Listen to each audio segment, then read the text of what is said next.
edges. You can tell when they're getting close. They're hard to see because of all the aura from the UT, but you can tell when they're getting close because the shurikens will hit you. There's shurikens starting to hit me, so I know I just need to release.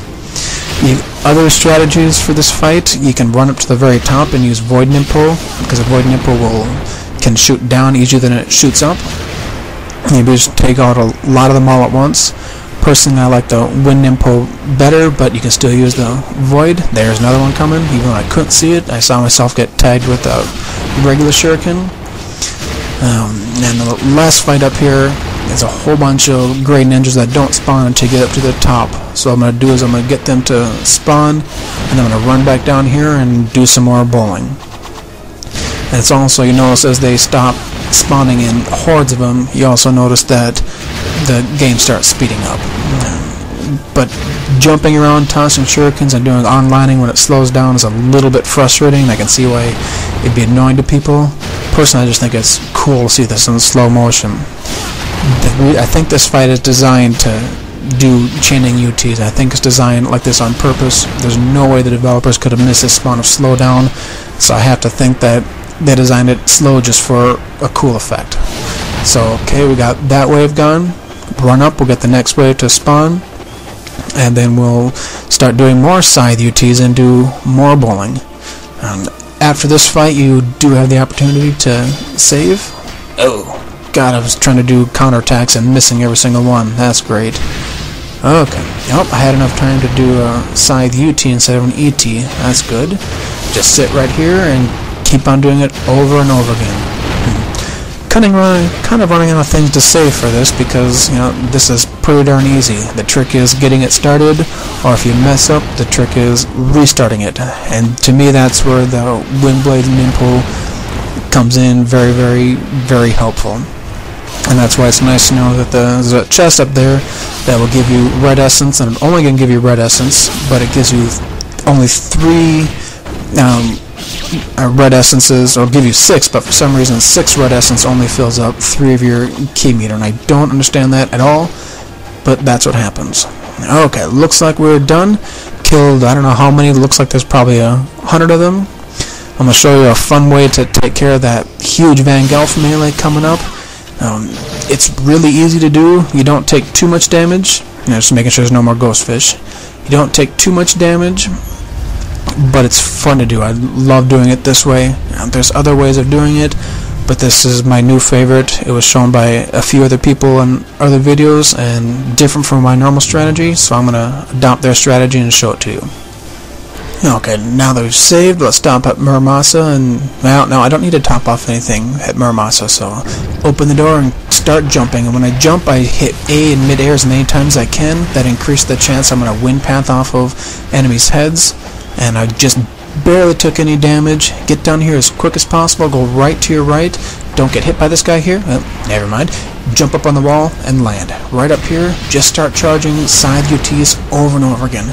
Personally, I think that's great, just awesome to rip some a new one. Couple things you got to be careful of in this area is you still can get jumped on. It's not common, but the Van Gels, if they line things up just right, can jump on you up here. Also, the gold Van Gels can hit you with their fireballs. So I try to stay over on the right side. Their fireballs have a lower chance of hitting you. And right there is the other thing. Sometimes your scythe UT can take you off. So you gotta be prepared to jump right back up quickly. Now I'm going over here because I want to try to get some of the gold Van Gels. Now when they get right underneath you, then they're trapped. They don't know what to do. They'll just keep on doing that over and over again, circling around. They cannot figure out how to get back up. The other thing about fighting it down here is you get more enemies to spawn when they fight down in this area. Again, this game has very strange fight spawning rules. It'd be nice if we had it all figured out, if they're obvious, but sometimes you don't get all the same number of enemies spawn. That can be frustrating if you're trying to get as many kills as possible. The other technique that I like is when I first open that door, that's what I used to do. First open the door, I just use a void and kill a few of them. Hopefully you can kill a couple of gold ones. Then I jump back and I start charging lunar 360 ETs, UTs, and I use regular incendiary shurikens. And that took care of them. I can do that usually with minimal damage. but I don't think I was getting all the kills. And plus this way it's just funner. You can just see them getting torn up. You get a lot more karma doing it this way, and you don't have as much chance of getting hit. And there's several waves that spawn here, which when I was doing my lunar technique, they would not spawn. And so that's my guess, is being down here, you'll actually have more enemies that you're able to kill. And for me, I like having high kill counts, so I don't like skipping enemies. Yeah. And in fact, one of these UTs up here is going to be cool. It's going to kill one of the Vangels, and it's going to knock their head right up onto the top there. Okay, there's the other time when you can get hit. So be careful. You guys got hit by a fireball from a gold Vangel. There we go. Beheaded him and came right up on top of me.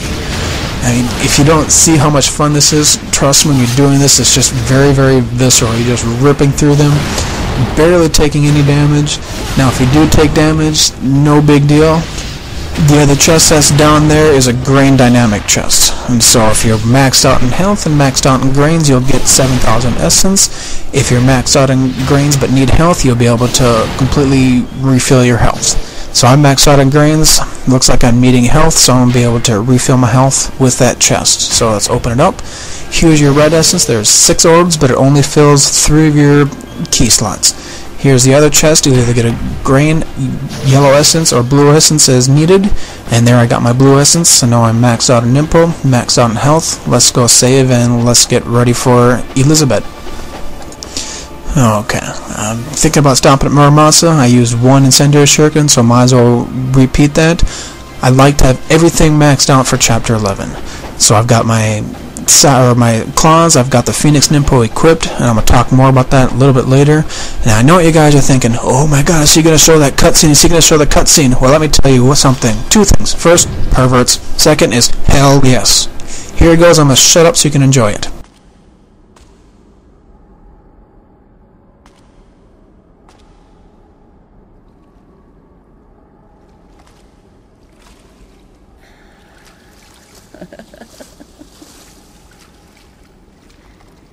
誰もおらぬは復活の聖地へと皆向かったのだ。我らの神を迎えるために。復活の聖地だと？知る必要はなかろう、竜の忍者。ここがお前の死に場所だ。私こそエリザベート。Okay, I'm back, and damn it, I wish I had my beer goggles on, because holy crap, is she butt ugly now. Anyways, let's ignore what the horrorousness we're seeing, and let's tell you how I take her.